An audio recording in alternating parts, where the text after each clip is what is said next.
अस्सलाम वालेकुम। रमज़ान की मुनासबत से आज मैं आपको ड्राई पकौड़ा मिक्स बनाना बताऊंगी। ड्राई पकौड़ा मिक्स आप बनाकर रखें और इससे रमज़ान में बहुत जल्द ही पकौड़े तैयार हो सकते हैं। आप जिस तरह की मर्ज़ी पकौड़े तैयार कर लीजिए। इसको बनाने के लिए मैंने 2 कप बेसन लिया है और इसी 2 कप की मुनासबत से मैंने यहाँ पर 1 बड़ा खाने का चम्मच मेथी ली है। धनिया को मोटा मोटा कूट लिया था, 2 बड़े खाने के चम्मच है।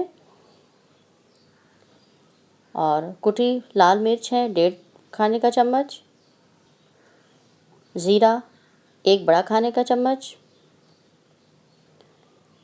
अजवाइन आधा चाय का चम्मच। अजवाइन हाजमे के लिए बहुत अच्छी होती है और पकौड़े बहुत जल्दी हज़म हो जाते हैं, इसलिए इसको ज़रूर शामिल कीजिए। सुर्ख मिर्च 1 चाय का चम्मच और हल्दी आधा चाय का चम्मच। इन दोनों से पकौड़ों का कलर बहुत अच्छा आएगा। अब मैंने यहाँ पर अनारदाना लिया है 1 बड़ा खाने का चम्मच और नमक मैं 1 चाय का चम्मच डाल रही हूँ। आप इसको चखकर इजाफा भी कर सकते हैं। अनारदाना और नमक लेकर इनको पहले मैंने ग्राइंडर में डालकर ग्राइंड कर लिया है, क्योंकि अनारदाना पीसना बहुत मुश्किल होता है, इसलिए नमक के साथ आसानी से ग्राइंड हो जाएगा। देखें, इस तरह से मैंने इनको दोनों को ग्राइंड कर लिया है। अनारदाना बारीक पिस गया है। अगर आप पीसना नहीं चाहते हैं तो ऐसे ही शामिल कर दें। अब मैं बेसन में सबसे पहले अनारदाना और नमक ही डाल रही हूँ। इस तरह से बेसन में एक एक करके तमाम चीज़ें शामिल कर देनी है। साथ ही मैंने कुटी हुई मिर्चें भी डाल दी हैं। मैंने ये 2 कप से ही तैयार किया है। आप इसमें 2 गुना या 3 गुना मिसालों की मुनासबत से इजाफा कर लीजिए और इसको एयर टाइट बॉक्स में डालकर रख दीजिए। अजवाइन डाली है, साथ ही मैंने ज़ीरा शामिल किया है। इसी तरह सुर्ख मिर्च और हल्दी, इन दोनों चीज़ों से पकौड़ों का कलर बहुत अच्छा आता है।